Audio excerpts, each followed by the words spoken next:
এই মুহূর্তে আপনারা কি মনে করেন না যে এই মুহূর্তে যদি একটা নির্বাচন হয়, আপনারা যেহেতু রাজনৈতিক দল গঠন করতে যাচ্ছেন, আপনাদেরকেই জনগণ চাইবে বেশি করে? আপনি কোন একদম ধাক্কাইতে ধাক্কাইতে নিয়ে যাচ্ছেন। ওকে, না দেখেন আচ্ছা, আপনি যদি আমি আপনাকে বলি জানাব আব্দুল্লাহ, আপনি যদি কোনো প্রশ্নের উত্তর দিতে না চান বা ইয়েতে না করেন, তাহলে মানে আমার অসুবিধা নাই। আপনি রাজনীতিবিদ, আপনি বাংলাদেশের মন্ত্রী হবেন, প্রধানমন্ত্রী হবেন, রাষ্ট্রপতি হবেন, আমি কিন্তু সাংবাদিকই থেকে যাব। সো আমার কাজ, মানে অনেকে এটা মনে করেন যে অমুকের সাথে আমি এমনি কথা কইলাম, অমুকের সাথে কেমনে কথা কইলাম, ব্যাপারটা এরকম না। হুএভার যে আপনার সিটে থাকবে, আমি তাকে এইভাবেই প্রশ্ন করতে চাইবো।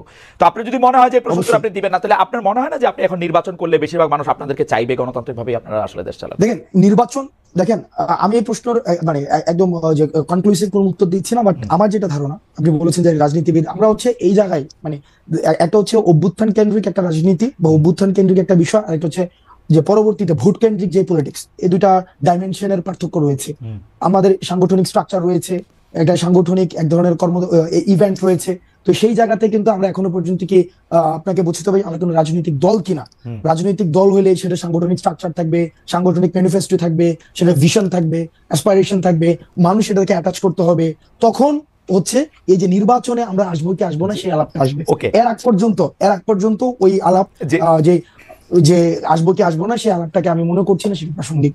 জনাব আব্দুল্লাহ, তাহলে কি ব্যাপারটা এরকম, যেহেতু আপনাদের এখনো একটা সেই অর্থে একটা স্ট্রাকচার সারা বাংলাদেশে নাই, এবং আপনারা বলতেছেন যে অভ্যুত্থান একরকম জিনিস, ভোট আর একরকম জিনিস, তো আপনারা কি আসলে এই সরকারের স্পেনটা দীর্ঘায়িত করতে চান নিজেদের দল গোছানোর জন্য?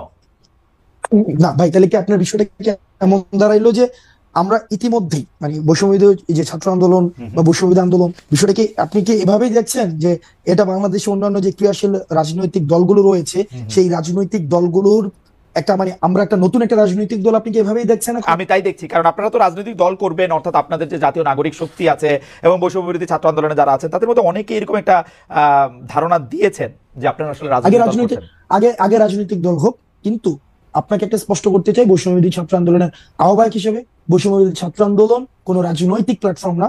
এটা হচ্ছে সকল দলের সবাই ফেসিবাদ বিরোধী প্রত্যেকটা রাজনৈতিক দল, প্রত্যেকটা মত, প্রত্যেকটা পথের মানুষ এই প্ল্যাটফর্মটিকে সামনে রেখে এই ফেসিবাদের বিপক্ষে লড়ে গিয়েছে। এটা কোন রাজনৈতিক দল না। ওকে, তো কে ফেসিবাদ বিরোধী সেই পরীক্ষা বা সেই সার্টিফিকেট আপনারাই তো দিবেন, তাই তো? ও ফেসিবাদ বিরোধী ভাই 5ই অগাস্টের পূর্ববর্তী সময়ের যে পুরো আন্দোলনে, সেটা তো আমি সার্টিফিকেট দেবো। সেটা তো খালেদ মহিউদ্দিন ভাই পুরো সময়টা হচ্ছে রেকর্ড করেছে, হিস্ট্রিক্যাল ডকুমেন্টেশন আছে। আপনারা তো কারা ফেসিবাদ বিরোধী বা ফেসিবাদের পক্ষে, ঠিক আছে না, এটা ঠিকই আছে। তার মানে এটা বোঝা যাবে যে কে ফেসিবাদ বিরোধী, কে ফেসিবাদ বিরোধী না, এটা জুলাই আগস্টের কর্মকাণ্ড না, এটা বোঝা যাবে। তাইলে ব্যাপারটা যেটা দাঁড়াইলো যে আপনারা রাজনৈতিক দল হইলেই শুধুমাত্র বলতে পারবেন যে আসলে রাজনীতিটা কোন দিকে যাচ্ছে, এবং যতদিন পর্যন্ত আপনারা রাজনৈতিক দল না হচ্ছেন, এই যে বৈষম্য বিরোধী ছাত্র আন্দোলনের পক্ষ থেকে বা জাতীয় নাগরিক শক্তি থেকে সংস্কার করার কথা বলা হচ্ছে, আপনার কাছে কি মনে হয় যে সংস্কারের মাধ্যমে এই প্ল্যাটফর্মটাকে আসলে খুব শক্তিশালী করা সম্ভব বা শক্তিশালী করা হবে বা শক্তিশালী করা যাবে, এটা আপনার মনে হচ্ছে, বা আপনারা শক্তিশালী হইতে পারবেন?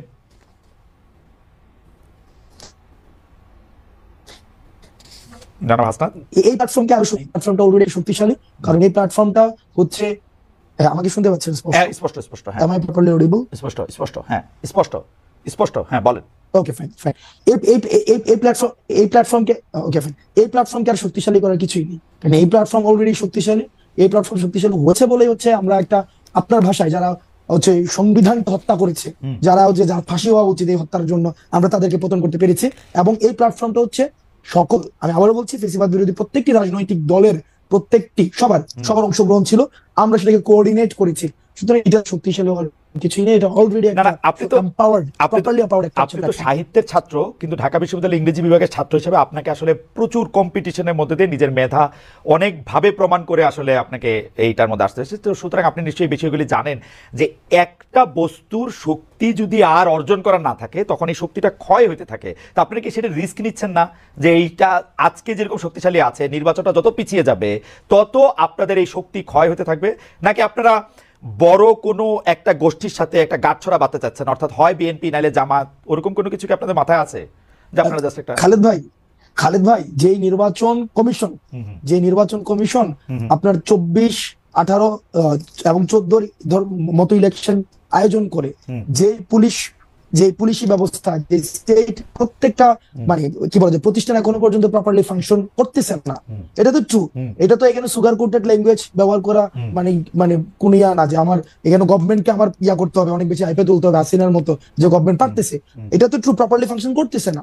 তো আপনার কি মনে হয় হাসিনার এক্সিস্টিং স্ট্রাকচারটা বিদ্যমান রেখে যদি আবার একটা নির্বাচন আয়োজন করা হয়, ওই নির্বাচনটা আবার গ্রহণযোগ্য হবে? আমি আপনাকে একটা কথা বলি আব্দুল্লাহ, আমি আপনাকে একটা কথা বলি। একই সাথে আবার এটাও না যে সংস্কার হচ্ছে মানে যে নির্বাচন দেয়া যাচ্ছে না, নির্বাচন পিছায় যাচ্ছে, বিষয়টা তেমন না। সংস্কার এবং নির্বাচন, কিছুদিন আগেও গভর্নমেন্ট একটা প্রোগ্রাম করেছে, সেখানে আমরা দেখেছি সেখানে ইয়া ছিল জাতীয় ঐক্য, সংস্কার এবং নির্বাচন, এটা সাইমultaneously চলবে। এটা নিয়ে তো হচ্ছে কোন ইয়া না, ব্যাপারটা এমন না ভাই। আমি খালি মাঝখানে একটা কথা কই। এই যে এই কথা বলা হয় যে শেখ হাসিনার লোকজন এগুলি রয়ে গেছে ওইখানে, আমি আপনার গ্যারান্টি দিয়ে বলতে পারি শেখ হাসিনার প্রধানমন্ত্রীর চেয়ারটা যেদিন ছেড়ে দিছে সেদিন আওয়ামী লীগের ফেট লেখা হয়ে গেছে। আওয়ামী লীগ হচ্ছে বাংলাদেশের হিস্ট্রি হয়ে গেছে।